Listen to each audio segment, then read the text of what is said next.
Bonjour, bienvenue à tous et merci de nous rejoindre pour la séance Découvrir la sécurité en ligne d'aujourd'hui. Avant de commencer, je veux reconnaître que le bâtiment Edward Drake du CST et nos bureaux sur le boulevard Vernier sont sur le territoire traditionnel non cédé de la nation algonquine Anishinaabe. Nos bureaux à Montréal sont sur le territoire traditionnel non cédé de la nation Mohawk. Nous reconnaissons que ces nations habitent cette terre depuis longtemps. Nous respectons leur histoire importante comme gardiens de cette terre et nous comprenons leur contribution au bien-être présent et futur de cette terre. Dans un esprit de réconciliation, nous reconnaissons tous les peuples autochtones à travers le Canada et leur lien avec cette terre. En tant que fonctionnaires, nous reconnaissons notre devoir d'apprendre l'histoire autochtone et de travailler à mettre en œuvre les appareils à l'action de la Commission de vérité et réconciliation, ainsi que la Déclaration des Nations Unies sur les droits des peuples autochtones. Je sais que tous ici travaillons dans des endroits différents, donc vous pourriez être sur un territoire traditionnel autochtone différent. Je vous encourage à prendre un moment pour penser à votre engagement envers la terre où vous êtes. Merci. Je m'appelle Julia et je suis ici pour penser cybersécurité, la campagne du gouvernement du Canada, pour aider les Canadiens à être en sécurité en ligne. Nous sommes fiers de travailler avec le Réseau canadien pour la prévention du mauvais traitement des ânes et l'Organisation Prévention de la maltraitance envers les ânes d'Ontario, et bien sûr Ablomedia pour cet atelier. Ensemble, nous aidons les Canadiens de tous âges et de tous horizons à développer des compétences numériques et la confiance pour rester sécuritaire en ligne. Chez Pensée Cybersécurité, notre but est de rendre la cybersécurité simple, accessible et une pratique des habitudes quotidiennes de tout le monde. Nous sommes hâte d'être ici pour l'atelier aujourd'hui et pour les informations de Ablomedia qui nous guideront à travers des façons pratiques pour renforcer notre sécurité en ligne. Mais premièrement, on veut partager une petite vidéo avec tout. J'espère que vous les aimez.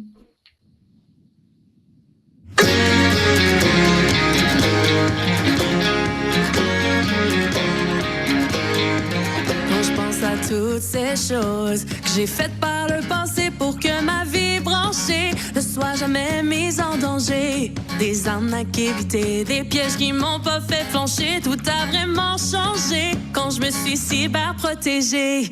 Des mises à jour automatiques pour ne jamais rien oublier.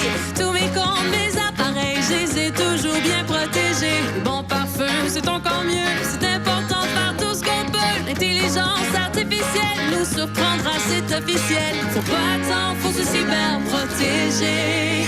Pour ma part, je l'ai fait, je l'ai jamais regretté. Des arnaques, y'en avait tout partout. De l'hameçonnage aussi, mais je les voyais venir à tout coup. Aucune donnée volée, aucun vol d'identité. C'est pas compliqué, faut réfléchir avant de cliquer.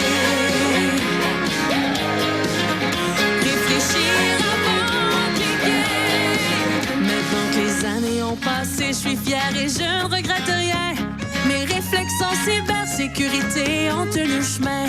Des phrases de passe uniques et difficiles à deviner. Des vérifications multiples, c'est mieux pour pas te faire pirater. Quand je naviguais sur le web, sur des connexions partagées, je prenais toujours mon HPV pour me sentir plus rassurée. Des fausses nouvelles, j'ai ignoré mes logiciels organisés. J'ai sauvegardé tous mes fichiers, j'ai ma meilleure vie connectée.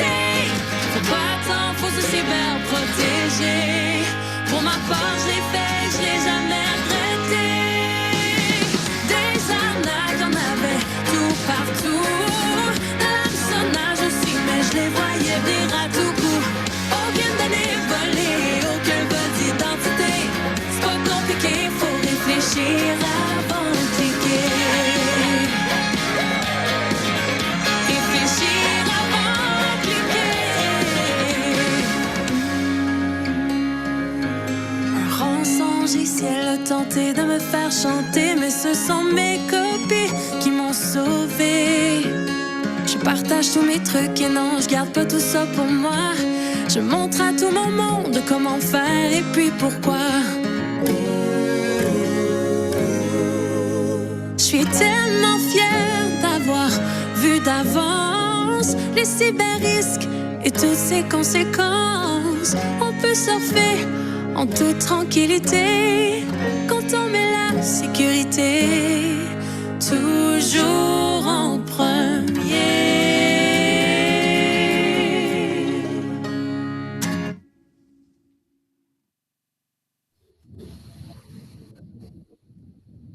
Merci. Et sur ça, je passe la parole à Bénédicte qui vient de le réseau canadien pour la prévention du mauvais traitement aux haines pour ses remarques ouvertures. Merci beaucoup. C'est dur de suivre une chanson comme ça fait... Je ne sais pas si j'ai le charisme qu'il faut pour suivre. Bonjour à toutes et tous. Donc, mon nom, c'est Bénédicte Chaplin. Je suis la directrice du Réseau canadien pour la prévention du mauvais traitement des aînés, connu aussi comme RCP-MTA. Et notre mission est nationale, donc on travaille au niveau pan-canadien pour renforcer la sensibilisation, le soutien et les capacités pour avoir une approche vraiment solide au niveau national envers la prévention de la maltraitance et de la négligence. Et donc, on fait ça en faisant, bien entendu, de la collaboration avec des organismes aujourd'hui comme Abilomedia, avec Pensée Cybersécurité et avec notre partenaire en Ontario, Prévention de la maltraitance envers les aînés Ontario. Et l'éducation publique, le partage des connaissances, ça fait vraiment partie de notre mission à part entière. Et donc, on est très fiers aujourd'hui d'être dans cette série de webinaires avec vous pour célébrer le mois cyber 2025. Donc, si vous voulez en apprendre plus sur notre organisation ou pour trouver des services de soutien dans votre province ou votre territoire, je vous invite à visiter cnpea.ca. /fr. Vous trouverez la version française de notre site. Et puis, je voulais aussi présenter Rayanne Rideout, qui est avec nous, qui ne parle pas français, mais je vais parler pour elle, qui représente, comme je disais, Prévention de la maltraitance envers les aînés Ontario. Donc, c'est le réseau provincial ontarien. Et qui est reconnu pour son rôle de chef de file en matière de prévention de la maltraitance. Donc, eux aussi, ils offrent de l'éducation, de la formation, ils développent des ressources utiles et qui ont à voir avec tous les enjeux qui sont de plus en plus complexes, qui sont liés à la maltraitance et aussi à l'agisme. Donc, notre vision collective, on va dire, autant pour eux que pour notre réseau national, c'est un pays et un Ontario où les personnes aînées sont libres d'agisme et de maltraitance et où leurs droits sont promus, protégés et respectés. Si vous êtes en Ontario et que vous voulez en savoir plus sur ce réseau ontarien, vous pouvez aller à eapon.ca.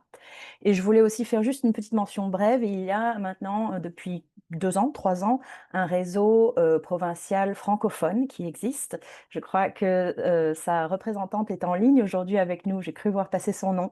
Donc Denise, si tu es là et que tu écoutes, tu peux aussi mettre l'information pour ton réseau dans la boîte de chat. Ça pourrait être très utile. Mais merci à vous d'être avec nous aujourd'hui. Merci beaucoup, Bénédicte. Et maintenant, c'est un plaisir de présenter Marc-Alexandre Ladouceur en tant que spécialiste en éducation aux médias chez Ableo Media, le Centre canadien de littératie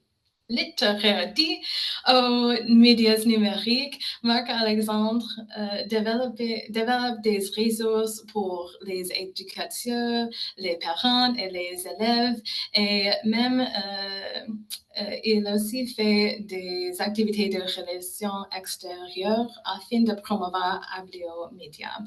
Aussi, il est responsable d'établir des partenariats avec les écoles de langue française, les commissions scolaires, les différents ministères de l'éducation, les facultés d'éducation et les organismes communautaires à la grandeur du Canada. Il détient une maîtrise en théologie ainsi que 2 baccalauréats, 2 sont en éducation et en théologie. Aujourd'hui, on va voir les façons simples de mieux protéger vos habitudes numériques comme choisir des bons mots de passe, télécharger des applis en toute sécurité et éviter les arnaques en ligne. À vous la parole, Marc-Alexandre. Merci. Merci beaucoup. Et puis, merci à tous et à toutes de se présenter. Quelques notes avant de partager mon écran et de partir la présentation.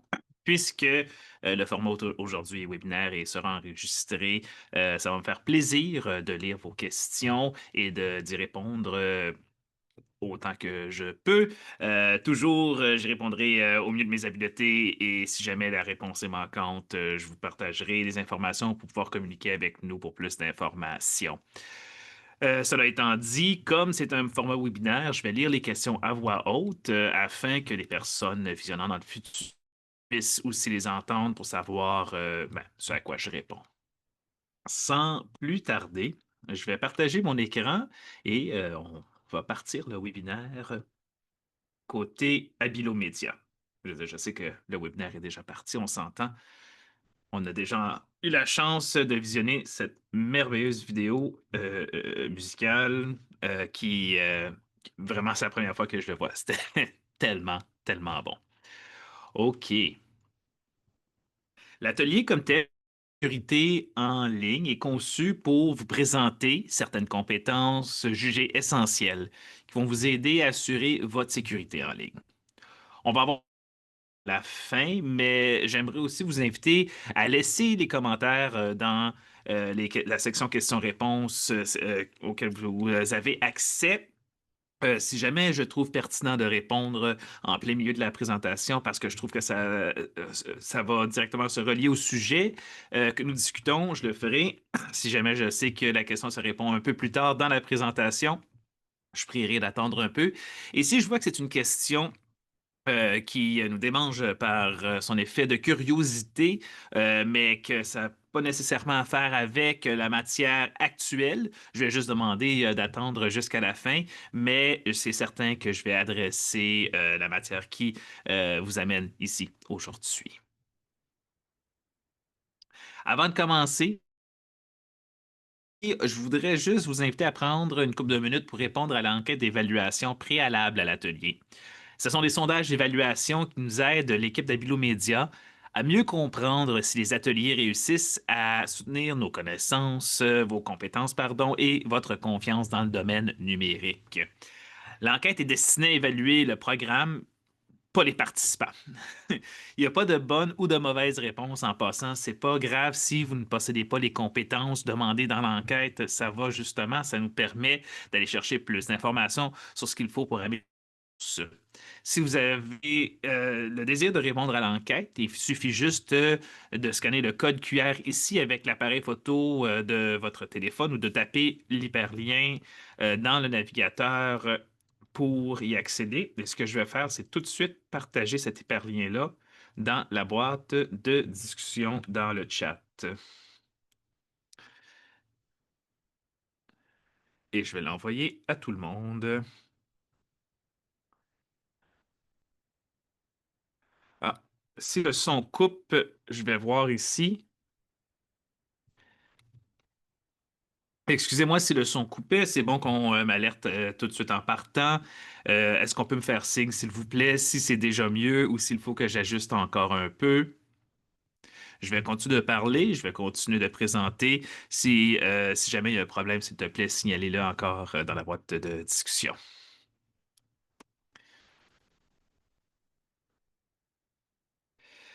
Bon. Avant de rentrer dans le contenu essentiel, j'aimerais juste que vous preniez une minute pour penser à ce que vous aimeriez retirer de l'atelier. Vous n'avez pas vraiment à répondre à voix haute ou dans le chat si vous ne voulez pas. Par contre, si vous le faites, c'est sûr que moi, ça me donne des informations. L'important, c'est juste d'y penser. Quel genre d'activité est-ce que vous aimez faire? Quel genre d'activité est-ce que vous aimeriez être capable de faire? Et à votre avis, comment Internet peut-il vous aider à réaliser ces différentes activités-là?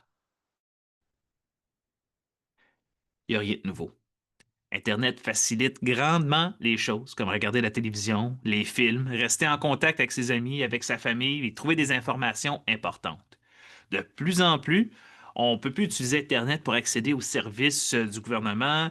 Excusez-moi, on a besoin de plus d'utiliser Internet pour accéder aux services du gouvernement ou pour postuler pour un emploi. Mais on doit faire attention à certaines choses lorsqu'on utilise Internet. Le vol d'identité, les virus informatiques, les arnaques, ça n'en sont que quelques exemples. La bonne nouvelle, c'est les risques grâce à quelques mesures simples.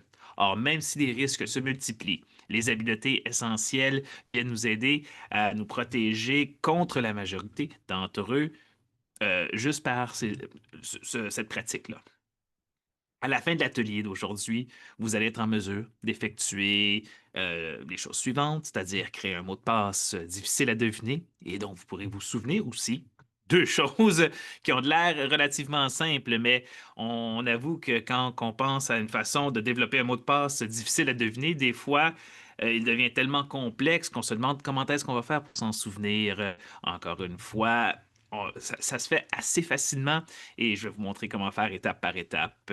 On va aussi savoir comment télécharger de façon sécuritaire des nouveaux programmes et les applications pour vos appareils. Tous les sites ne sont pas égaux en matière de sécurité et on va voir comment justement juger des sites dont la sécurité est plus sûre. Apprendre aussi à reconnaître les méthodes de fraude et d'escroquerie les plus courantes sur Internet. Comme ça, on va se couvrir contre, comme j'ai dit, la majorité d'entre elles. Et si jamais il y en a de nouvelles qui se développent, on va être capable déjà de repérer certains signes. Bon, l'étape la plus importante pour vous protéger, c'est de vous assurer que vous et seulement vous puissiez utiliser vos appareils et vos comptes. Les téléphones, les tablettes, certains ordinateurs sont généralement verrouillés à l'aide de ce qu'on appelle le NIP. Il s'agit d'un code, habituellement une suite de chiffres que vous donnez pour avoir accès à votre appareil. Toutefois, la plupart des appareils ne sont pas de base verrouillés par le NIP, excusez-moi, le numéro d'identification personnel. Vous devez activer la fonction. C'est l'une des premières choses que vous devez faire lorsque vous achetez un nouvel appareil. Autrement, n'importe qui pourrait prendre l'appareil et accéder potentiellement à tout ce qu'il contient. On va voir maintenant comment configurer un numéro d'identification personnel. Sur les appareils d'Apple et les iPhones, comme les iPhones, pardon, vous allez dans les réglages, puis sur Face ID et code. Vous devrez entrer un NIP à 6 chiffres, mais vous pouvez aussi choisir un numéro plus court ou qui contient des lettres. Sur les appareils Android, vous allez appuyer sur Paramètres, vous allez faire défiler l'écran vers le bas et appuyer sur Écran verrouillé et sécurité. Ensuite, appuyez sur Type de verrouillage de l'écran et choisissez le NIP qui vous convient. Un NIP, un mot de passe ou un modèle que vous dessinez à l'écran, ce sont tous des options. Merci de m'avoir signalé qu'il y a encore un petit peu de coupe dans l'audio. Je viens juste d'ajuster encore le niveau du gain. Faites-moi signe si jamais ça continue. Le type de verrouillage n'importe pas vraiment. L'essentiel, c'est de verrouiller l'appareil d'une façon ou d'une autre. Alors que vous choisissiez le dessin, le NIP ou le mot de passe, allez-y fort, vraiment. C'est pas le genre de mot de passe qui va faire en sorte que quelqu'un va avoir plus ou moins facilement accès. C'est le fait même d'avoir ce mot de passe-là ou cette contrainte à l'accès qui va vous donner un espace sécuritaire dans lequel opérer sur votre appareil. Dans la mesure du possible, tenez votre appareil de manière à ce que personne ne puisse vous voir quand vous saisissez votre mot de passe, votre NIP ou votre schéma de déverrouillage. Contrairement aux appareils, si vous souhaitez utiliser un service de messagerie ou des réseaux sociaux comme Facebook, vous allez devoir créer un mot de passe. Plusieurs personnes utilisent des mots de passe qui ne sont pas sûrs parce qu'ils n'ont pas beaucoup de temps pour réfléchir à un mot de passe. Fait que je vais vous donner les mots de passe les plus communs. Ils sont ici à l'écran. 1, 2, 3, 4, 5, 6. Je t'aime. QWERTY, parce que ce sont les touches supérieures gauche de la rangée du clavier. Tous ces mots de passe-là sont tellement utilisés et surutilisés qu'en fait, quand vient le temps d'essayer de deviner, c'est ceux qui passent en premier par défaut. En fait, en plus de tous ces mots de passe-là, il y en a un qui m'a toujours surpris, qui fait la liste des top, peut-être certaines années les top 10, des fois les top 25. Et si jamais quelqu'un sait pourquoi, je vous prie de me le dire. J'ai pas encore réussi à trouver la raison, mais c'est Tiffany, comme Breakfast at Tiffany ou encore le magasin, ben, les deux faisant référence au même magasin. Il arrive aussi que les gens utilisent des mots de passe que n'importe qui pourrait deviner, comme leur nom de famille ou encore leur date de naissance. Vraiment, vraiment à éviter. La confidentialité des mots de passe est souvent compromise de trois façons, soit en utilisant le dictionnaire ou des techniques de force brute, où un programme informatique devine tous les mots du dictionnaire ou toutes les combinaisons possibles de lettres et de chiffres en devinant les questions de récupération de votre mot de passe, comme le nom de votre premier animal de compagnie, en piratant le site ou l'application même pour obtenir les mots de passe de tous les utilisateurs, ou en achetant les mots de passe auprès de quelqu'un d'autre qui aurait piraté le site. Donc, ne pensez pas nécessairement qu'on vous vise particulièrement en tant qu'individu lorsqu'il vient d'arnaque ou lorsqu'il vient de questions de vol de mots de passe ou de vol d'identité. C'est vraiment une question de voir à quel compte on peut avoir accès pour ensuite viser la personne chez qui j'ai réussi à m'introduire. Mais même lorsque vous n'utilisez pas un mot de passe commun, qui est peut-être, oui, facile à deviner, celui-ci peut être considéré comme faible. En effet, il y a trois règles à retenir pour créer un mot de passe qu'on va dire fort. D'abord, il ne doit pas être composé uniquement de lettres ou uniquement de chiffres. Ensuite, il ne faut pas qu'il soit composé d'un seul mot. Et finalement, il ne doit pas être utilisé sur plus qu'un site. Bon, là, j'ai dit tantôt, comment est-ce qu'on va faire pour avoir des mots de passe dont on se souvient facilement? S'il faut que je retienne un mot de passe différent pour chaque site avec plus qu'un mot et des lettres et des chiffres, ça s'en vient. Après avoir tenté les mots de passe les plus communs, la plupart des pirates informatiques, c'est-à-dire les personnes qui vont infiltrer les systèmes ou les comptes d'autrui communément appelés les hackers, utilisent un programme qui essaye tous les mots de passe possibles. Comme il s'agit d'un programme informatique, tout se fait très rapidement. En mélangeant des lettres, des nombres et d'autres caractères comme les signes de ponctuation, vous allez mettre des bâtons dans les roues au programme pirate. Comme j'ai dit, on essaie d'aller chercher un grand nombre de mots de passe et on rentre chez ceux qui ont les mots de passe les plus faibles. Aussitôt qu'on met des bâtons dans les roues, ça vient interférer énormément dans le temps que ça pourrait prendre pour accéder aux mots de passe et ça ne devient plus valable pour les pirates. Vous pouvez commencer par choisir un mot normal, puis remplacer certaines lettres par des chiffres ou d'autres caractères, comme on l'a illustré ici à l'écran. Si c'est possible, mélangez à la fois les majuscules et les minuscules. Évitez toujours de mettre une lettre majuscule en début de mot. On s'attend à ça. Les programmes pirates essayent souvent tous les mots du dictionnaire lorsqu'ils vont tenter de trouver un mot de passe. Même si vous avez changé quelques lettres en chiffres ou caractères, ils peuvent arriver à deviner le mot de passe. Donc, pour éviter la situation en question, vous allez créer un mot de passe qui devient une phrase de passe. Par exemple, changer banane pour les bananes sont jaunes ou vive les bananes ou ça fait rire les oiseaux. Dans la plupart des mots de passe, les espaces ne sont pas autorisés, donc il vous faudra coller les mots ensemble. Je viens juste de réaliser que j'ai fait une référence à la compagnie créole. C'est vraiment pas nouveau, c'est pas ce qu'il y a de plus courant comme référence à la radio. J'espère que c'est pas trop daté. Ensuite, vous allez remplacer les lettres des mots qui sont ajoutés par des chiffres ou des caractères spéciaux. Donc, on commence par un mot, on le transforme en phrase. Dans la phrase, on remplace certaines lettres par des chiffres ou des symboles et on évite la majuscule en début de mot. Plus une phrase est longue, plus elle est difficile à déchiffrer lors d'une attaque par dictionnaire ou par force brute. Si vous le pouvez, choisissez un long mot de passe qui est facile à s'imaginer. Beaucoup de gens ont la mémoire qui travaille par l'image. Donc, pour retenir les mouches aiment les bananes, par exemple, vous pourriez vous rappeler de l'image que j'ai ici à l'écran. Enfin, n'utilisez pas le même mot de passe sur plus qu'un site. Souvent, ce sont les sites qui se font pirater et pas les comptes des individus. Et quand c'est le cas, les pirates peuvent avoir accès à votre mot de passe là, même si c'est fort. Un problème se pose. Comment est-ce qu'on va faire pour se souvenir de plusieurs mots de passe pour différents sites? Une façon simple de procéder, c'est d'ajouter la première et la dernière lettre du site au mot de passe. Donc, par exemple, pour votre compte Facebook, vous pourriez mettre un F au début du mot de passe et un K à la fin. Pour votre compte Kijiji, vous metteriez un K au début du mot de passe et un I à la fin. Vous n'avez pas à utiliser exactement cette méthode. Vous pouvez mettre les lettres au milieu, les inverser, les intégrer de la façon qui vous plaît, pourvu que vous vous rappeliez votre façon de faire. C'est drôle, mais de cette façon-là, tout d'un coup, les mots de passe semblables deviennent des mots de passe uniques à chaque fois. Vous pouvez utiliser la méthode pour tous vos mots de passe à l'exception de celui de votre messagerie électronique, votre courriel, votre email. Pardon, ce sont juste trois façons différentes de dire la même chose parce que je voulais mettre de l'emphase. S'il vous arrivait d'oublier le mot de passe d'un autre compte, c'est à votre adresse électronique que vous serez envoyé un courriel pour réinitialiser le mot de passe oublié. Ça signifie que quiconque a accès à votre messagerie électronique peut aussi réussir à avoir accès à vos autres comptes. D'où l'importance de bien la protéger.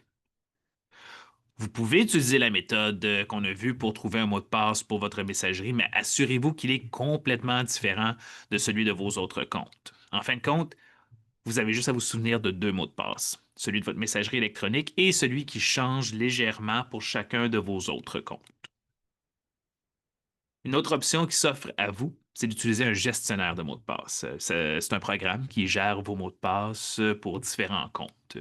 Il crée un mot de passe différent, presque impossible à trouver pour chacun de vos comptes, puis s'occupe de remplir les identifiants de connexion pour vous.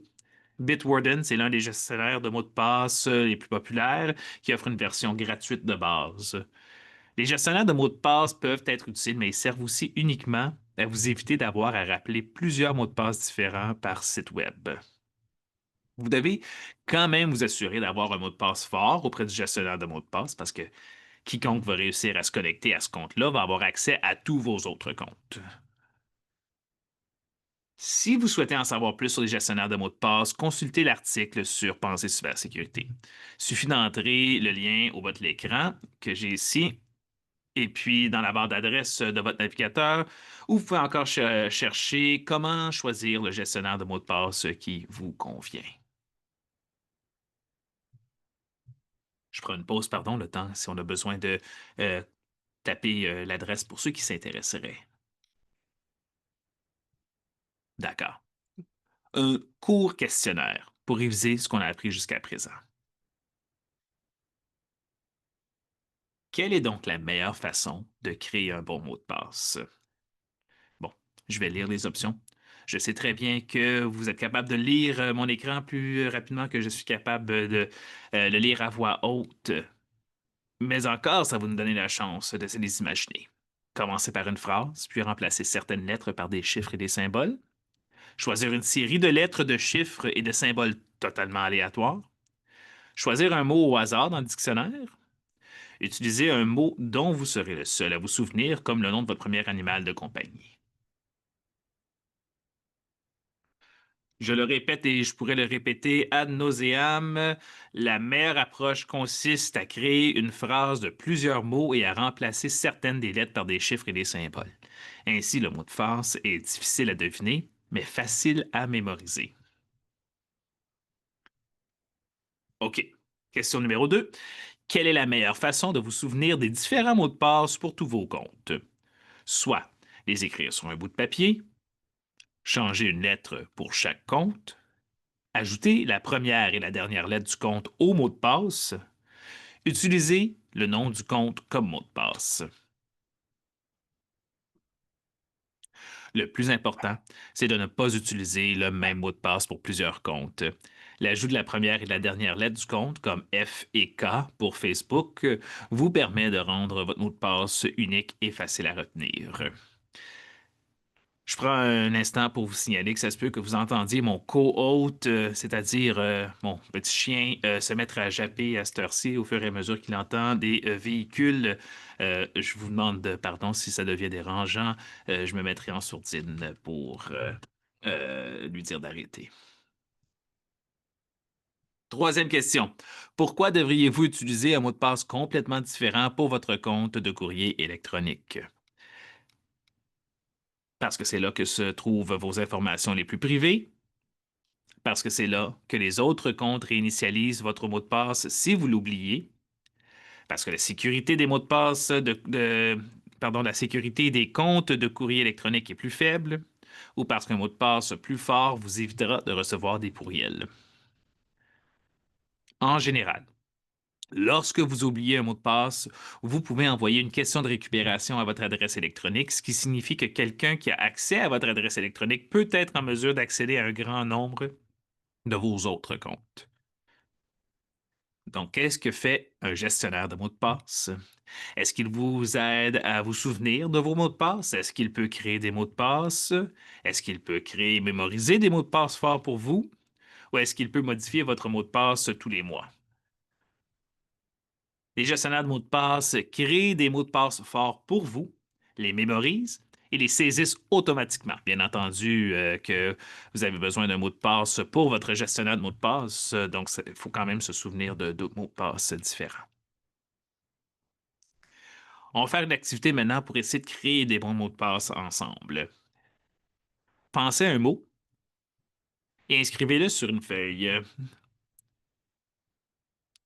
Évidemment, on ne veut pas garder le bout de papier, ça faisait partie des réponses rejetées tout à l'heure, mais l'activité peut se faire sur papier pour l'instant. Donc, essayez de penser à un mot. N'importe quel mot. C'est comme un jeu de cartes, sauf qu'au lieu d'avoir 52 options, vous en avez un dictionnaire. Commencez par un mot ordinaire d'au moins 6 lettres, comme banane. Remplacez certaines lettres par des chiffres et des symboles, comme vous pourriez mettre 6 arrobas, n arrobas, a. Excusez, 6, non, non, en tout cas, vous pouvez remplacer les A par des arrobas et le B par un 6 dans banane. Vous pouvez ensuite créer une phrase avec le mot j'aime les bananes en mettant les premières, les premières lettres comme des mots et en gardant les symboles pour le mot banane et ensuite remplacer les nouvelles lettres en mettant peut-être des exclamations ou d'autres arrobas ou encore en transformant le J en une autre lettre ou excusez-moi, un autre symbole sur votre clavier. Maintenant, tournez la page à l'envers et voyez si vous pouvez vous en souvenir plus tard. Donc, on reprend un mot, remplace par des symboles, crée une phrase à partir de ce mot-là, remplacer les nouvelles lettres par des symboles. Et si vous voulez, vous pouvez même mettre la première et la dernière lettre d'un site pour lequel vous allez vouloir l'utiliser. Et vous tournez la page. Tantôt, on va revenir à l'activité et je vais juste voir si vous êtes capable de vous en souvenir sans retourner votre bout de papier. Sur la plupart des ordinateurs, les téléphones intelligents et les tablettes, les applications sont déjà installées par défaut. Mais ça se peut que vous vouliez en avoir de nouvelles. Par exemple, un membre de votre famille utilise un nouveau réseau social comme Instagram et vous aimeriez vous aussi vous inscrire ou encore un nouveau jeu est disponible auquel vos enfants aimeraient jouer. Ceci est une histoire vécue. Pendant des années, j'ignorais Instagram. C'était pas une application qui m'intéressait beaucoup. Bon, je rencontre quelqu'un qui aime Instagram, ils ont un compte, c'est quelque chose que je voudrais découvrir un peu plus. Il m'encourage à ouvrir mon propre compte. Je commence à mettre des dessins, par exemple, ou à reprendre d'autres choses que j'ai vues. Et je commence à partager avec ma famille. Les membres de ma famille commencent aussi à installer l'application Instagram parce que ça les intéresse. Et tout à coup, micro-communauté Instagram s'installe dans mon milieu familial, sans jamais que ça ait été voulu nécessairement. En fait, on avait l'intention complètement contraire. Mais voilà, tout le monde a maintenant l'application. Mais est-ce que tout le monde savait où aller chercher leur application? On va se dire, heureusement, Marc-Alexandre fait partie de leur famille. Il fait des webinaires à ce sujet-là. Eh bien, un des comptes Instagram était finalement un document, excusez-moi, pas un document, mais une application qui avait été piratée. Et puis, elle avait de sérieuses considérations sécuritaires qu'il a fallu régler plus tard. Une application, c'est un programme que vous pouvez utiliser sur un téléphone ou sur une tablette. Tout ce que vous feriez normalement à partir d'un navigateur sur un ordinateur, tel que regarder Netflix, utiliser un réseau social comme Facebook, sera habituellement fait à partir d'une application sur un téléphone ou une tablette. Pour utiliser une application qui n'est pas encore sur votre appareil, vous devez d'abord la télécharger. Ça signifie que vous faites une copie de cette application-là sur votre appareil. Vous pouvez également télécharger d'autres fichiers comme des photos, des vidéos, de la musique. Ces fichiers-là peuvent provenir de différents sites web, de textos, de courriels ou d'une autre forme de message reçu.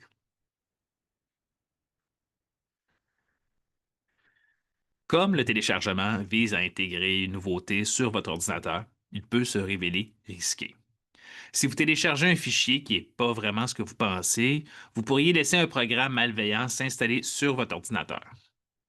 Un programme malveillant, aussi appelé un logiciel malveillant ou un maliciel, c'est un programme qui fait faire à votre appareil des choses que vous ne voulez pas qu'il fasse. Il prend parfois la forme d'un virus informatique qui utilise votre ordinateur pour envoyer des copies du virus à d'autres ordinateurs ou d'un logiciel espion qui surveille vos activités en ligne et envoie l'information aux pirates qui ont créé le logiciel.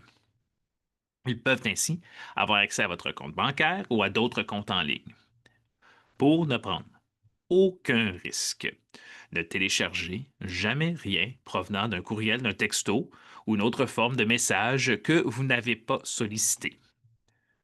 Ça peut être tentant. On reçoit des fois des messages qui disent Veuillez chercher votre remboursement en cliquant sur ce lien. Non seulement est-ce trop beau pour être vrai, mais comme j'ai dit, c'est pas sollicité. Quel remboursement? D'où est-ce que ça vient? Je ne reconnais pas le numéro. Ça vaut jamais la peine de cliquer. Mais même si c'est pas évident comme ça, même si c'est juste un message comme Ah, est-ce toi dans cette photo? Ne cliquez pas sur le lien vers la photo. On ne sait pas que c'est un lien vers une photo nécessairement. Et deux, si ça vient d'un compte que vous reconnaissez, on va voir un peu comment plus tard, envoyer un message à la personne en question, demander si c'est vraiment quelque chose qu'il vous avait envoyé avant de cliquer sur quoi que ce soit. Lorsque vous utilisez un navigateur, téléchargez uniquement des fichiers à partir des sites web de confiance. C'est un peu comme juste aller chercher des liens à partir des personnes que l'on connaît. Vous devriez également vous assurer que l'adresse web commence par HTTPS, comme j'ai ici à l'écran. Assurez-vous qu'il y ait bien un S à la fin et que le symbole du cadenas apparaît dans la barre d'adresse. Ce qui ne signifie pas nécessairement qu'un site est digne de confiance, mais plutôt que personne d'autre ne peut voir ce que vous autres vous envoyez au site ou ce que le site vous envoie. Lorsque vous utilisez un téléphone ou une tablette, veillez à ne télécharger que des applications provenant de la boutique officielle. Mon histoire d'Instagram, tantôt, c'est comme ça que c'est arrivé. Quelqu'un avait décidé de passer par un autre moyen que la boutique officielle et voilà comment ils avaient reçu un maliciel. Pour les appareils d'Apple, comme les iPhones, il s'agit de la App Store. Les applications pour les appareils Android doivent être téléchargées à partir de la Play Store. Votre appareil devrait déjà être équipé de l'une de ces applications lors de l'achat. Si vous désirez télécharger une application, allez soit dans l'App Store ou la Play Store pour la trouver. Pour bon nombre d'applications, ça ne coûte rien à télécharger, mais vous devrez peut-être payer pour obtenir la version intégrale. D'autres vous obligent à regarder des publicités pour les utiliser ou essayent de vous faire acheter des fonctionnalités supplémentaires pendant que vous les utilisez. Veillez à lire ce qui est indiqué sur la page de la boutique pour l'application en question concernant les coûts et les paiements. Vous devrez peut-être fournir des informations relatives à votre carte de crédit lorsque vous ouvrez un compte sur la App Store ou sur la Play Store. Vous ne devriez pas être facturé, par contre, sauf si vous achetez l'application ou un élément au sein même de l'application. Par mesure de sécurité, ne téléchargez pas d'application lorsque vous utilisez des réseaux Wi-Fi publics comme une bibliothèque ou un café ou un aéroport. Comme ces réseaux sont utilisés par de nombreuses personnes, il existe des moyens d'intercepter ce que vous envoyez et ce que vous recevez. Les deux boutiques d'applications permettent aux utilisateurs de noter les applications. Vous pouvez donc voir ce que les autres ont dit à propos de l'application en question que vous voulez obtenir, combien d'étoiles, les commentaires, etc. On va voir maintenant comment télécharger une application. Ça fait plusieurs fois que j'utilise le mot, je commence presque à en perdre le sens en disant le mot application, application, application. Pardon. On va voir maintenant comment la télécharger, cette application-là. Sur un appareil iPhone ou un iPad, vous allez taper l'icône soit de la App Store sur votre écran pour commencer. Si vous n'avez encore jamais utilisé la App Store, vous allez devoir commencer par créer un compte. Une fois que c'est fait, vous pouvez lancer votre recherche. Une bonne façon de procéder, c'est d'écrire la fonction souhaitée de l'application. Par exemple, vous pourriez taper météo pour trouver une application de météo. Si plusieurs choix vont s'offrir à vous, qui est souvent le cas, appuyez sur l'application qui vous intéresse. Vous verrez alors des informations sur l'application. Si elle est gratuite, vous pouvez la télécharger en appuyant sur Obtenir. Si elle est payante, appuyez sur le prix affiché. Vous allez devoir ensuite confirmer que vous souhaitez acheter l'application. Une fois l'application téléchargée, elle va apparaître sur votre écran d'accueil sous la forme d'une icône unique. Dans la Google Play Store, vous pouvez chercher une application en particulier ou parcourir les choix d'applications par sujet. Appuyez sur n'importe quelle application qui vous intéresse. Si vous décidez de la télécharger, vous pouvez appuyer sur Installer si elle est gratuite ou encore sur le prix si elle est payante. Une icône correspondante va apparaître sur la dernière page de votre téléphone.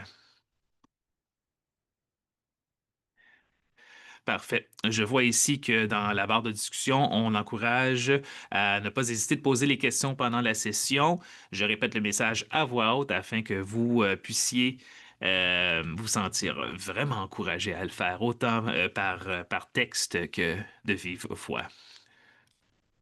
Bon, j'ai parlé d'applications vraiment au moins une fois par phrase jusqu'à ce point-ci, mais je vais devoir en parler encore un peu. Parce que certaines applications ont de l'air fiables, mais vous demandent de fournir des renseignements personnels dont elles n'ont pas besoin. N'entrez jamais de renseignements personnels qui ne sont pas nécessaires au fonctionnement de l'application comme telle.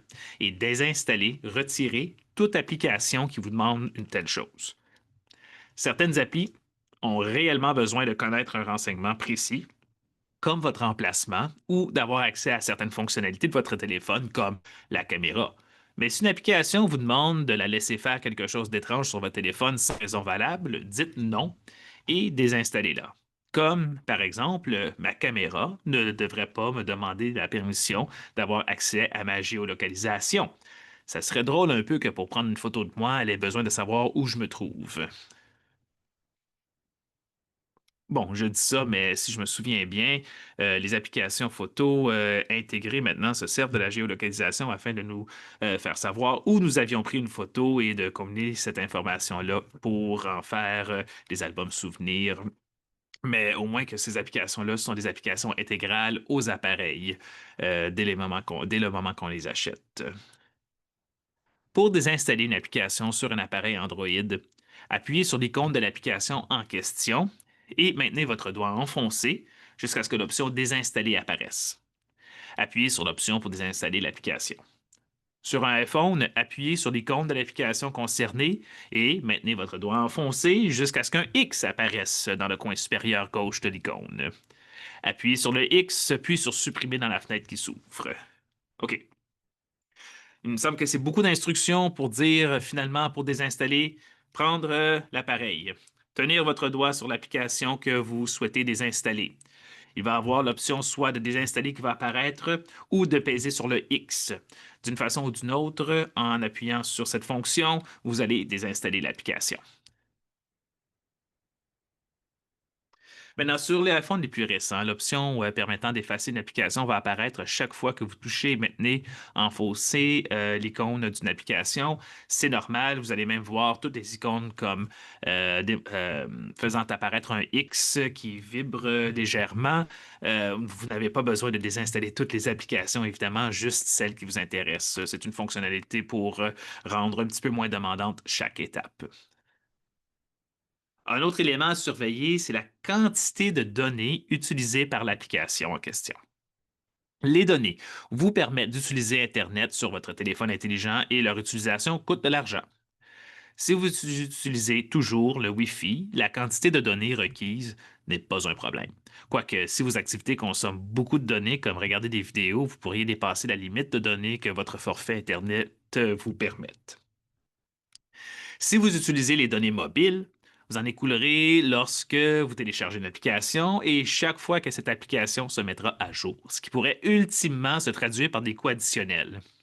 Beaucoup d'applications consomment des données lorsqu'elles sont ouvertes en envoyant par exemple des vidéos, des photos, de la musique, etc. Même une application météo va envoyer et recevoir des données pour reconnaître votre emplacement et envoyer la météo correspondante à votre appareil. C'est drôle parce que pendant des années, j'avais un jeu que je jouais.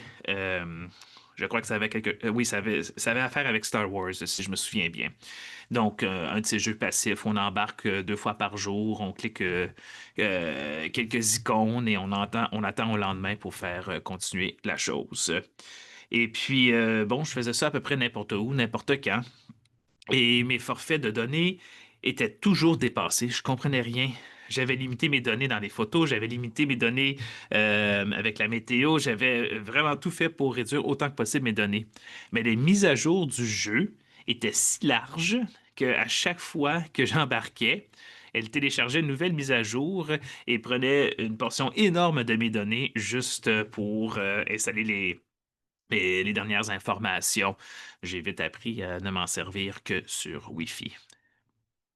Pour connaître la quantité de données que vous utilisez sur un appareil Apple ou Android, vous faites commencer par appuyer sur les réglages ou les paramètres. Sur un iPhone ou un iPad, vous allez cliquer ensuite sur Réseau cellulaire. À partir de cette page, vous pouvez régler certaines applications de sorte qu'elles n'utilisent pas les données sans d'abord obtenir votre utilisation. Pour ce faire, faites glisser la case de défilement correspondante vers la gauche. Sur un appareil Android, appuyez sur Consommation de données. À partir de là, vous pouvez activer ou désactiver les données pour chacune de vos applications et définir un avertissement à chaque fois qu'une application veut consommer ces données. Je viens aussi de réaliser que j'ai gesticulé vers la droite en vous disant de faire défiler à gauche, donc je vais juste reprendre et gesticuler dans la bonne direction pour ne pas confondre. Désolé, j'ai manqué ma journée à la maternelle où on enseignait la différence entre la droite et la gauche. On va essayer maintenant de trouver des applications qui vont vous aider à faire des choses utiles. Si vous utilisez un téléphone ou une tablette, vous allez ouvrir la App Store ou la Play Store. Si vous utilisez un ordinateur exploitant Windows, vous allez visiter la boutique de Microsoft, la première adresse web à l'écran. Si vous utilisez un appareil Chromebook, allez sur la boutique de web de Chrome. C'est la deuxième adresse web à l'écran. Maintenant, essayez de trouver 3 applis que vous aimeriez peut-être utiliser. Une application pour votre bibliothèque publique locale, c'est une de mes applications personnellement préférées. Une application qui vous donne des prévisions météorologiques, c'est une application qui est bonne non seulement pour savoir quel temps il va faire, mais aussi pour partir à peu près de n'importe quelle conversation au Canada. Ah, il fait beau aujourd'hui. Oui, mais tu as entendu dire qu'il va faire froid. Ah, mais c'est comme ça le mois d'octobre. Oui, mais ça a été chaud quand même pour le mois d'octobre. D'ailleurs, j'ai vu qu'aujourd'hui, il allait faire 13 degrés, quand même comparé à la semaine dernière où il en faisait 20. Vous voyez un peu ce que je veux dire. Une application aussi qui pourrait vous aider à planifier vos repas ou ceux de votre famille. J'adore ces applications calendrier-là. Ça rend la vie tout le temps un petit peu plus facile quand il vient le temps de faire les épiceries. OK. Un autre phénomène qui inquiète de nombreuses personnes lorsqu'elles vont sur Internet, c'est de se faire avoir par des escrocs. Là, par escroc, j'entends les personnes qui vous incitent par la tromperie à leur envoyer de l'argent ou vos renseignements personnels. Les arnaques ou les escroqueries en ligne sont nombreuses et elles peuvent vous coûter très cher si vous vous laissez embobiner. Heureusement, en connaissant les menaces qui planent sur vous, vous arrivez à reconnaître presque toutes les arnaques en ligne. Ça passe d'un danger potentiel à un risque assez simple à éviter. Les escrocs essayent principalement de vous soutirer l'une ou l'autre de 2 choses, l'argent ou les renseignements personnels. En passant, s'ils veulent vos renseignements personnels, c'est habituellement pour aller chercher de l'argent, donc bien que ça revienne à une chose, ça peut prendre 2 formes. Très souvent, ils vont vous demander de leur fournir des renseignements sur votre compte bancaire, votre numéro de carte de crédit, de façon à vous extirper de l'argent ou encore de leur divulguer le mot de passe de votre messagerie électronique ou de votre compte de réseau social pour se faire passer pour vous. Les arnaques peuvent se présenter à vous sous plusieurs formes. Nombreuses sont celles qui vont arriver par courriel. C'est donc important de faire preuve de méfiance à l'égard des courriels provenant d'expéditeurs que vous ne connaissez pas. La même logique s'applique pour les textos puis les messages reçus sur des réseaux sociaux comme Twitter ou X. Mais même lorsque vous connaissez l'expéditeur, la prudence est de mise. Il arrive que les escrocs essayent de se faire passer pour quelqu'un que vous connaissiez. Et c'est également possible qu'une connaissance ait téléchargé un programme malveillant par erreur qui fait que son ordinateur envoie de faux messages. Une des arnaques les plus courantes de ce type consiste à vous envoyer un message de la part d'une connaissance dans laquelle elle dit être dans le pétrin et avoir besoin d'argent immédiatement. Ne répondez pas, mais jamais à de tels messages. Si vous pensez que la personne qui vous a écrit puisse réellement avoir besoin d'aide, communiquez avec elle d'une autre façon pour vous en assurer d'abord. On a quelques exemples ici de différentes arnaques qui ont existé jusqu'à maintenant. Le problème toujours avec les exemples visuels dans le monde informatique, c'est par le temps qu'on les présente, il y en a de nouvelles qui se mettent à exister. Alors, bien que j'ai ici des exemples que vous pouvez repérer ou peut-être reconnaître, gardez en tête tout ce que j'ai dit par rapport... euh, excusez-moi. Par rapport aux méthodes de communication auparavant. Les arnaqueurs se font aussi parfois passer pour des sites où vous avez un compte comme votre banque, votre fournisseur de services Internet ou votre fournisseur de courrier électronique. Certains signes indiquent qu'un message est une arnaque. Si un message vous demande d'envoyer certaines informations, de suivre un lien qui mène un site web à un autre, plutôt que d'aller sur le site web par vous-même, ou de vous faire peur en suggérant que vous devez de l'argent ou que l'un de vos comptes est sur le point de fermer, ne cliquez jamais. Ne cliquez jamais non plus sur un lien contenu dans un message provenant d'une banque, de l'Agence de Revenu Canada, de votre fournisseur de courrier électronique ou de toute autre entité semblable. Entrez plutôt la bonne adresse web dans la barre d'adresse et vérifiez à cet endroit-là. Vous pouvez également obtenir le bon numéro de téléphone. Vous pouvez vérifier votre facture ou aller à la bonne adresse web et appeler vous-même pour savoir s'il y a vraiment un problème. Vous pouvez aussi signaler l'arnaque à ce point-là à la compagnie en question. Ils aiment souvent savoir ce qui se passe, comme ça ils gardent une base de données pour pouvoir informer les clients d'arnaques potentielles. Parfois, les arnaqueurs essaient de vous piéger en faisant croire qu'ils vont vous donner de l'argent. Beaucoup mieux que de voir de l'argent, c'est d'en recevoir, n'est-ce pas? Il peut s'agir d'un message vous annonçant que vous avez reçu un remboursement d'impôt, que vous avez gagné à la loterie ou que vous pourriez profiter d'une bonne affaire. Comme vous pouvez constater dans l'exemple, les fautes de frappe et de grammaire devraient toujours vous rendre méfiant. Mais vous ne pouvez pas compter uniquement sur ces fautes pour détecter un message frauduleux. L'Agence du Revenu Canada n'enverra jamais de lien par courrier électronique ou par texto et ne vous demandera jamais de renseignements personnels par courrier électronique ou texto. Elle va toujours vous demander de vous connecter et d'aller sur Mon dossier sur sa page web sans fournir de lien ou d'adresse web. Parfois, comme dans l'exemple ici, les arnaqueurs veulent simplement que vous cliquiez sur le lien pour qu'ils puissent obtenir vos renseignements personnels ou télécharger des logiciels malveillants sur votre ordinateur. D'autres, c'est les messages qui peuvent être accompagnés d'un fichier ou d'un document qui peut également contenir des logiciels malveillants, même s'il semble s'agir d'un document ordinaire. Quoi qu'il en soit, n'oubliez pas ce qui vous semble trop beau pour être vrai, ça l'est probablement. Si vous recevez un message de ce genre, supprimez-le tout simplement. Vous n'avez pas besoin d'aller voir plus en profondeur, vous n'avez pas besoin de garder les informations juste au cas où, supprimez le message. Si vous pensez qu'il y a une chance que ce soit vrai, allez sur le vrai site web de l'entreprise ou appelez-la au téléphone. N'utilisez jamais le numéro de téléphone ou l'adresse web figurant dans le message, recherchez-la plutôt sur votre facture ou dans un moteur de recherche. L'une des arnaques les plus courantes, c'est ce qu'on appelle l'hameçonnage. Je commentais tout à l'heure sur le chapeau de quelqu'un qui nous rappelait d'éviter de se faire hameçonner.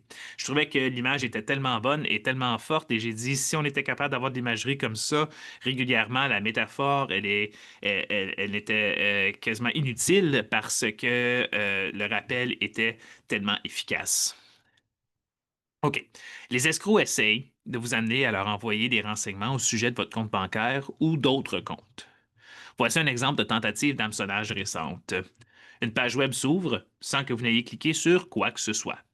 Comme vous pouvez le voir, il s'agit d'un type d'arnaque où vous recevez de l'argent sans raison, car on vous indique que vous pouvez participer à un tirage pour gagner une tablette ou un téléphone intelligent.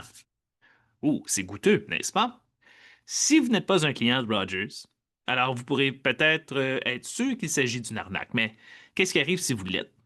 Comment faire pour savoir? D'abord, on va regarder l'adresse web de la page. C'est un peu étrange, il me semble. C'est pas écrit rogers.com ou rogers.ca, comme on pourrait peut-être s'y attendre, mais ca, trait d'union, rogers, trait d'union, phone.com.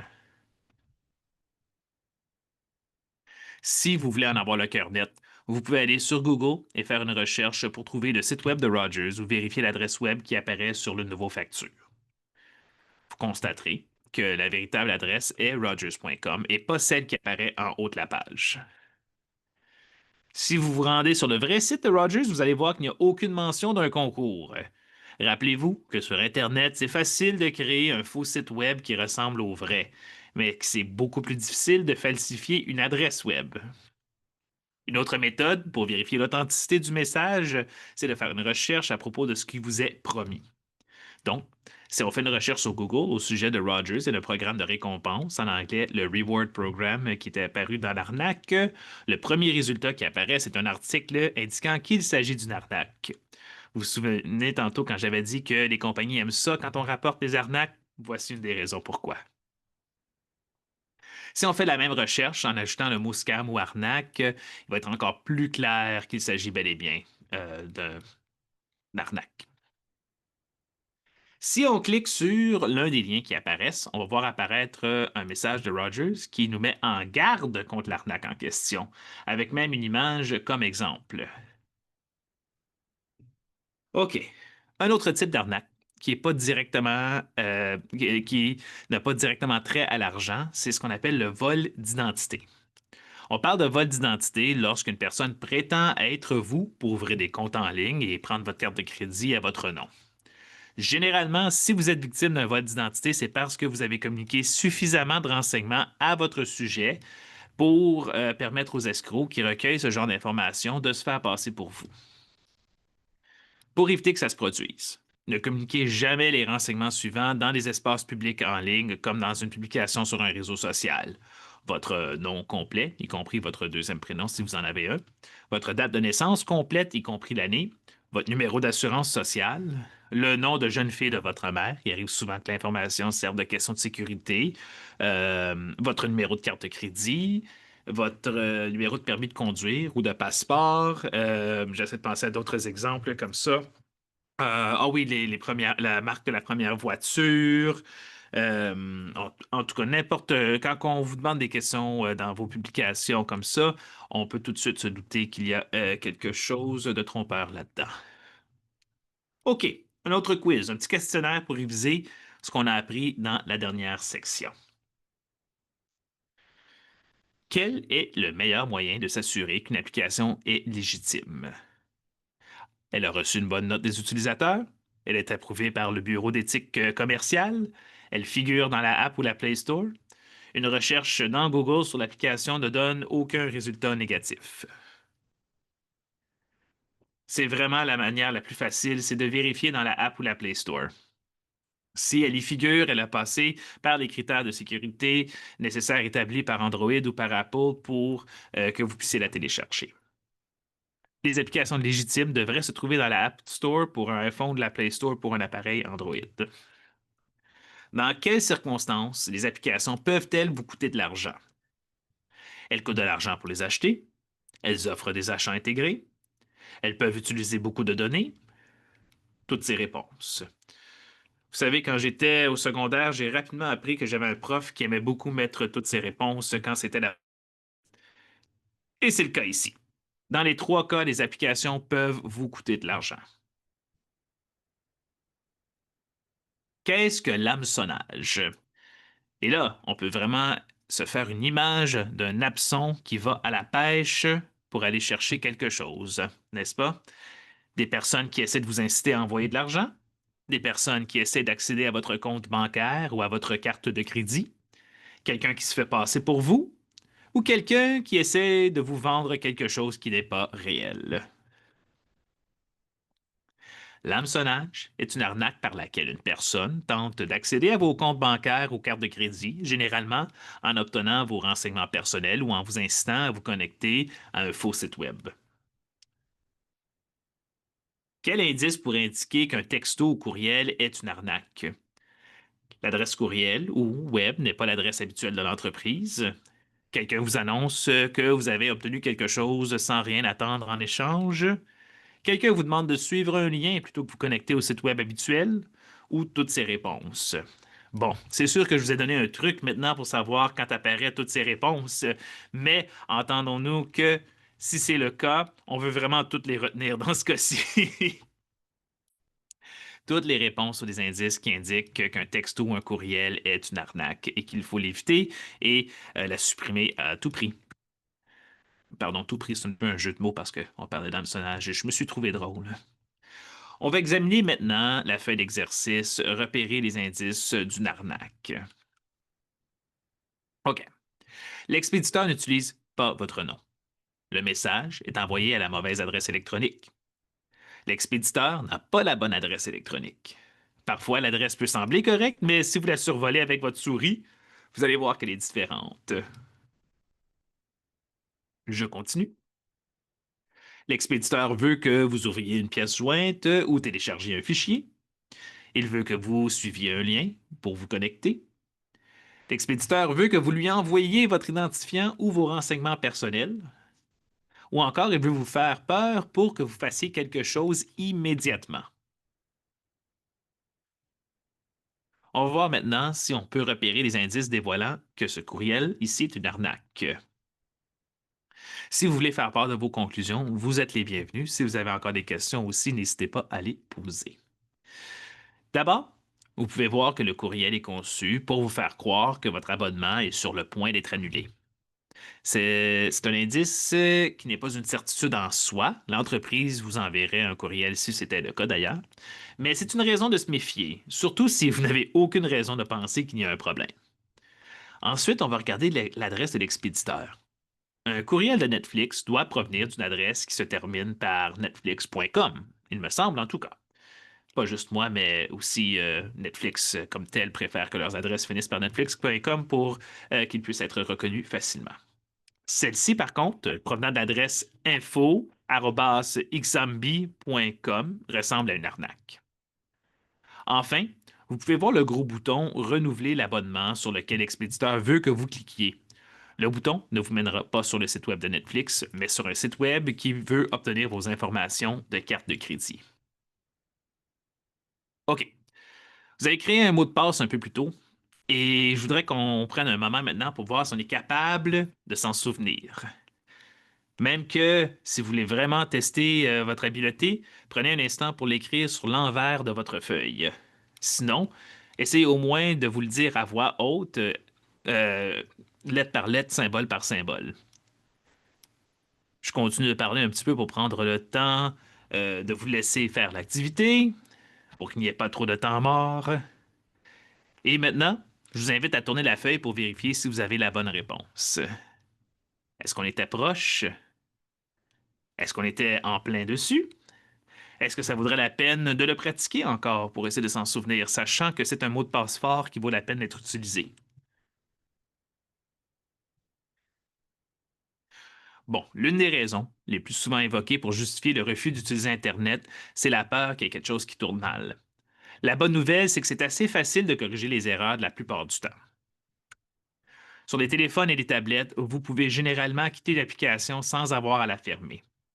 Simplement appuyez sur le bouton d'accueil ou sur les touches excusez-moi, sur le bouton d'accueil ou les touches propices à votre téléphone pour retourner à l'écran d'accueil.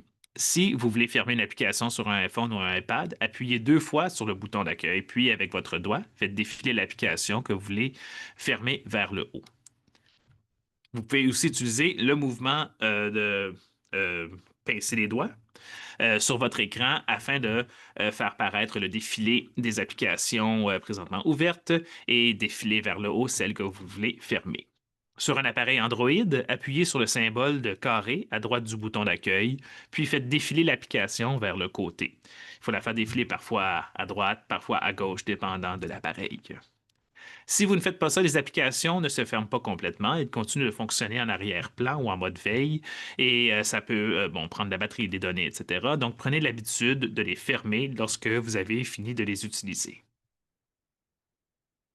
Si vous utilisez un ordinateur qui utilise les systèmes d'exploitation Windows, appuyez sur les touches CTRL, ALT et supprimer ici à l'écran en même temps. L'emplacement des touches peut varier d'un clavier à l'autre, mais ça ressemble pas mal à ce que nous avons désigné ici.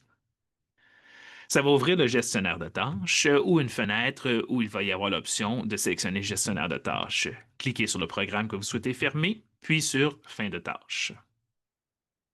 Si vous utilisez un ordinateur Mac, appuyez simplement sur les 3 touches Options, Commande et Échapper.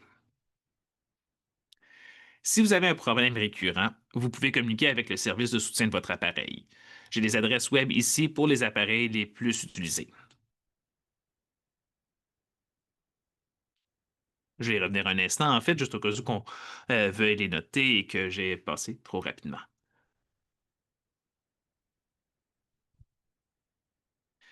Bon, avant de mettre fin à la portion de présentation, j'aimerais revenir un peu sur les nouveaux termes appris au cours de l'atelier.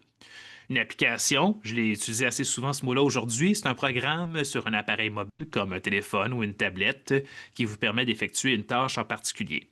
Par exemple, vous pourriez avoir une application pour jouer à des jeux, une autre pour accéder à une boîte de messagerie électronique ou pour visionner des vidéos encore comme YouTube ou Netflix. Un navigateur, c'est l'application, le programme qui permet à votre appareil de visiter des pages web. Chrome, Firefox, Safari sont des exemples de navigateurs. Les données mobiles captent le signal Internet du réseau cellulaire. Le Wi-Fi, lui, envoie un signal Internet à votre appareil sans qu'aucun fil ou câble ne soit requis en utilisant le routeur sans fil connecté à l'Internet par câble. Un NIP, c'est un code que vous devez entrer pour utiliser votre appareil. Télécharger signifie copier quelque chose d'un site web ou d'un courriel sur votre appareil. Un programme malveillant, ça ressemble à un virus et apporte des modifications indésirables à votre ordinateur. On parle de tentative d'hameçonnage lorsque quelqu'un essaie de vous soutirer des renseignements personnels, souvent au sujet de votre compte bancaire. L'atelier tire maintenant à sa fin. Si vous avez encore des questions au sujet des notions abordées aujourd'hui, c'est le moment de les poser. Je regarde ici la section des questions ou la section de discussion. Je ne crois rien voir. Si quelqu'un en voit et que c'est moi qui les manque, s'il vous plaît, me le signaler. Mais sinon, je voudrais prendre le temps de vous remercier et de voir si vous voulez prendre encore quelques minutes pour répondre à l'enquête post-atelier. C'est semblable à celle qu'on a réalisée au début, mais pour voir finalement si elle a répondu à vos attentes, à vos besoins, et ça va nous informer toujours avec les futures mises à jour du programme. Si vous ne pouvez pas accéder par le code QR ici à l'écran, je mets l'adresse web ici dans la barre de discussion auquel vous pouvez accéder. Et je prends encore le temps de vous remercier énormément, de remercier tout le monde qui ont rendu l'atelier possible aujourd'hui pour qu'on puisse la présenter. C'était vraiment merveilleux. Le mois de cybersécurité, c'est toujours quelque chose auquel j'aime participer. La vidéo musicale, jusqu'à maintenant, 3 ans de suite, a été super bonne. C'est sûr que cette année, je l'ai trouvé particulièrement original. Je trouve que les thèmes sont archi importants. Encore une fois, j'utilise des expressions pour me dater un petit peu. Il n'y a plus personne qui dit archi. Et Et finalement, toutes ces activités qu'on peut prendre pour se sécuriser nous permettent de pouvoir participer plus pleinement dans l'univers en ligne. Et ça nous permet d'en tirer d'énormes bénéfices aujourd'hui. Vraiment, il y en a tellement qui se fait. Je voudrais dire que quasiment tout se fait aujourd'hui, si on veut, par cet univers-là. Et que si on est capable d'y pénétrer, on se donne vraiment des belles opportunités. Avec ça, merci beaucoup tout le monde.